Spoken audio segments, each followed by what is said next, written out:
ተቀዳሚ ሙፍቲ ሐጂ ዑመር እድሪስ የተወለዱት በቀድሞ የተንታ አውራጃ ለጋምቦ ወረዳ ልዩ ስሟ ገነቴ በተባለች የገጠር መንደር ውስጥ ነው። በልጅነታቸው ነፍስ ካወቁ ጊዜ ጀምሮ ቤተሰቦቻቸውን ከብት በማገድ ይደግፉ ነበር። ትንሽ ጠና እንዳሉ አባታቸው የሃይማኖታዊ ትምህርት እንዲያስተምሯቸው ቢጠይቁም አባታቸው ለማስተማር ፈቃደኛ አልነበሩም። በዚህ ምክንያት ከቤት ጠፍተው በቅርብ ርቀት ወደሚገኙ የአካባቢው ሼህ በማቅናት ቅርአት ወይም ሃይማኖታዊ ትምህርት መማር ጀምረዋል። ሐጂ ዑመር የቁርአን ትምህርት ለማጠናቀቅ 2 ዓመት ጊዜ እንደፈጀባቸው በህይወት ታሪካቸው ተሰድሮ ይገኛል።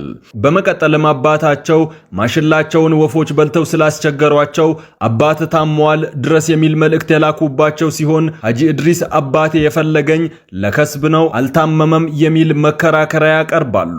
የወሎ አማርኛ ብዙ ቃላቶቹ ከአረብኛ ጋር የተዋሃደ ነው።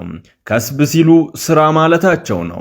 መልእክተኛውም አባት ተዳክሟል በኋላ ይቆጨሃል ሲላቸው አላስችል ብሏቸው በዚህ ጊዜም አባታቸው አታለው ማሽላ ጠባቂ እንዳደረጓቸው ይነገራል። ሸሁ የገበሬ ልጅ እንደመሆናቸው ከእርሻ እስከ ንግድ በመስራት ወላጆቻቸውን አግዘዋል። በልጅነታቸው በሃይማኖታዊ ትምህርት ፍቅር የወደቁት ተቀዳሚ ሙፍቲ ሐጂ ዑመር እድሪስ ልባቸው አልረጋ አላቸው። በውስጣቸው ያደረው የእውቀት ጥማት አላስቆም አላስቀምጥ አላቸው። እንደው አቅበዘበዛቸው። የቁርአን ትምህርታቸውን እንዳጠናቀቁ ቀን ቀን እየሰሩና እየነገዱ ማታ ማታ ፍቂህ በመባል የሚታወቀውን ሃይማኖታዊ የትምህርት ክፍል ተምረው አጠናቀዋል። ፍቂህ ማለት መሰረታዊ እስላማዊ አኗኗርን የሚያስተምር ነው። አንድ ሙስሊም የሆነ ግለሰብ በዚህች ዓለም ሲመላለስ አኗኗሩ እንዴት መሆን እንዳለበት አስተማሪ ነው። ሐጂ ዑመር ይህንን የትምህርት ክፍል ጨርሰው የተማሩት በትውልድ ቀያቸው በነበሩ ሼሆቻቸው ነው። የእውቀት ጥማቱን ለመቁረጥ ከሀገር ወደ ሀገር የሚንከራተተውን ወጣት እቤት ለማቆየት ቤተሰቦቹ አንድ መላ ዘየዱ። አንዲት ቆነጃጅት ኮረዳ መዳር። ለብዙዎች ይህች ወጥመድ ውጤታማ ዘዴ ልትሆን ትችላለች።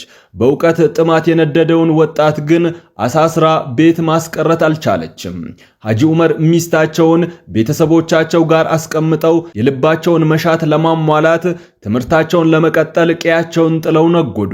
ነሁ በመባል የሚታወቀውን ሃይማኖታዊ ትምህርት ከቀያቸው ርቀው መማር ጀመሩ። ነሁ የቁርአንና ሐዲስ የሚባለውን ሃይማኖታዊ ትምህርት አላባውያንን የሚያስተምር የትምህርት ክፍል ነው። ባለቤታቸው ወደ ቤት እንዲመለሱ በተደጋጋሚ መልእክት ብትልክም አሻፈረኝ በማለታቸው 3 ዓመታት ያክል ጠብቃ ተስፋ ቆርጣ ሌላ አገባች። የልጃቸውን ወግ ማረግ ማየት ሲናፍቁ የነበሩት አባታቸው በዚህ ሁኔታ ቅስማቸው ተሰብሮ በልጃቸው ተስፋ ቆረጡ።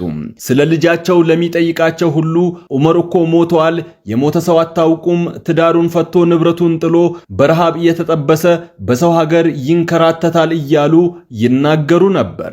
ሰፊ የትምህርት ክፍሎች ያሉትን የነሁ ትምህርት ለመጨረስ ከ6 ዓመት በላይ እንደፈጀባቸው ይነገራል። በዚህ ሁሉ የትምህርት ጊዜ ምሳና እራት አልበሉም። ጠዋት የተወሰነ ቆሎ ቆርጥመው ምሳና እራታቸውን ለሌሎች ተማሪዎች ሲሰጡ እንደነበረ ይናገራሉ።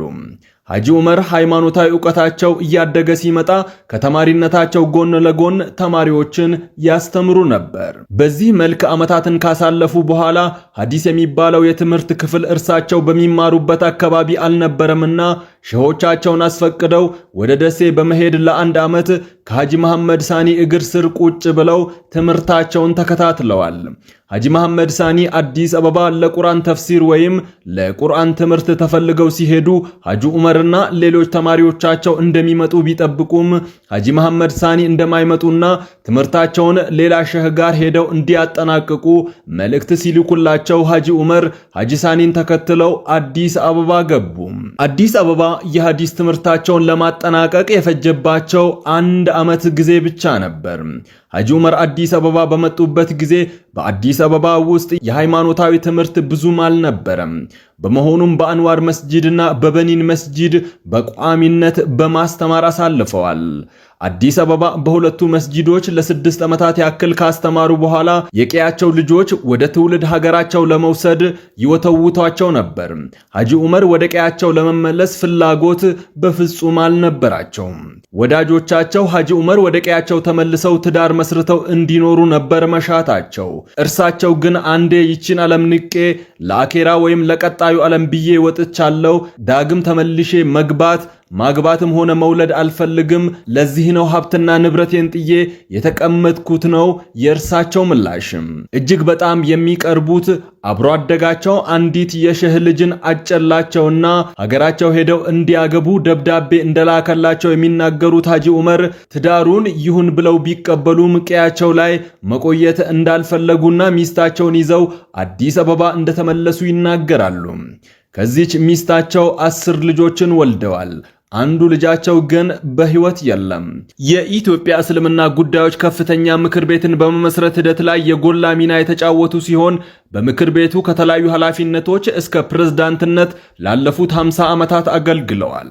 ምክር ቤቱ በሐጂ መሐመድ ሳኒ በደሴው የሐጂ ዑመር ሼህ ሲመሰረት የቀድሞው የሐጂ ሳኒ ደረሳ ወይም ተማሪያቸው በጊዜው ደግሞ በአዲስ አበባ ስመጥር አስተማሪ የነበሩት ሐጂ ዑመር እድሪስ የምክር ቤቱ አባል ነበሩ። በከፍተኛ ምክር ቤቱ ከፍተኛ ተቋም በሆነው የዑለማዎች ወይም የምሁራን ምክር ቤት አባልም ነበሩ። ቀጥሎም በዑለማዎች ምክር ቤት ምክትል ሰብሳቢ ሆነው ያገለገሉ ሲሆን ይህን ምክር ቤት በዋና ሰብሳቢነት ለ20 ዓመታት መርተውታል። ተቀዳሚ ሙፍቲ ሐጂ ዑመር እድሪስ ለ3 ዓመታት የኢትዮጵያ እስልምና ጉዳዮች ከፍተኛ ምክር ቤት ፕሬዝዳንት ሆነውም አገልግለዋል። በዚህ የፕሬዝዳንትነት ጊዜያቸው በተለያዩ አስተምሮ ልዩነቶች ምክንያት ተከፋፍሎ እርስ በርሱ ግጭት ውስጥ የሚገኘውን ህዝበ ሙስሊም ለማቀራረብ ብዙ ጥረት ያደረጉ ሲሆን በሚሊኒየም አዳራሽ የተሰናዳው የአንድነት መድረክ ተጠቃሽ ነው። ሐጂ ዑመር እድሪስ ሙስሊሙ ህዝብ በጥቃቅን ልዩነቶች ምክንያት ከሚነታረክ በጥቃቅን ልዩነቶች ትኩረት ከሚያደርግ ዘርፈ ብዙ የሆኑ አንድ በሚያደርጉት ጉዳዮች እንዲያተኩር መድረኮችን ባገኙ ጊዜ ሁሉ ሲማጸኑ ቆይተዋል። ሰሚ ያጣው የሐጂ ሙፍቲ ተጽዕኖ በተለያዩ መስጂዶች ውስጥ አንድ በሆነው ህዝበ ሙስሊም መካከል መቃቃር ከመፍጠር ተሻግሮ የአካል ጥቃት ማስከተሉ የቅርብ ጊዜ ትውስታችን ነው።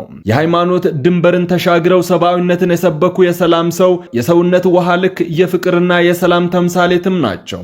ሕይወታቸውና ንብረታቸውን ሰውተው ዓለምን ከካዱለት ሃይማኖታቸው ቀጥሎ ሀገራቸውን አብዝተው የሚወዱ መቻቻልና ፍቅርን፣ አንድነትን የሰበኩ የሰላም ሰው ናቸው።